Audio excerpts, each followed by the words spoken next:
नमस्कार, प्रणाम। मैं हूँ आपकी रंजना। स्वागत करती हूँ आप सभी का अपने चैनल पर।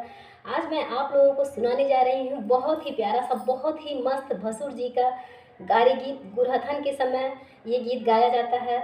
शादी विवाह का मौसम चल रहा है, जोर शोर से चल रहा है, तो उसमें हमारी प्यारी प्यारी बहनें गा सकती हैं। सुनिए और आनंद लीजिए। नवंबर महीना रो रे काहे के अइली हो, नवंबर महीना रो रे काहे के अइली, काहे ना अइली रो रे होली में। आवे के रहली अंडर बियर पहिनी के, नाही त घघरा चोली में। आवे के रहली अंडर बियर पहिनी के, नाही त घघरा चोली में। नवंबर महीना रो रे काहे के अइली हो, नवंबर महीना रो रे काहे के अइली, काहे ना अइली रो रे होली में। आवे के रहली अंडर बियर पहिनी के, नाही त घघरा चोली में। आवे के रहली अंडर बियर पहिनी के, नाही त घघरा चोली में। हे भसुर जी मत घबड़ैहा, दीदी के लेके आ जइहा। हे भसुर जी मत घबड़ैहा, दीदी के लेके आ जइहा। हमार भैया बाटे खाली तइहवा हो, हमार भैया बाटे खाली तइहवा, नाश्ता करई है बाबीना में। आवे के रहली अंडर बियर पहिनी के, नाही त घघरा चोली में। आवे के रहली अंडर बियर पहिनी के, नाही त घघरा चोली में।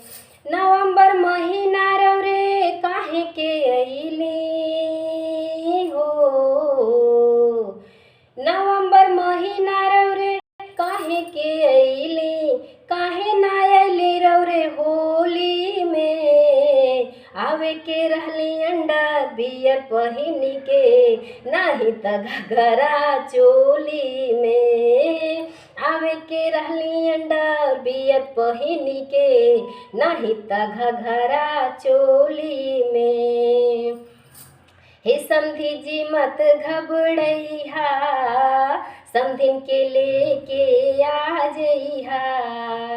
हे समधी जी मत घबड़ैहा, समधिन के लेके आ जइहा। हमार पापा बाटे खाली तइहवा हो,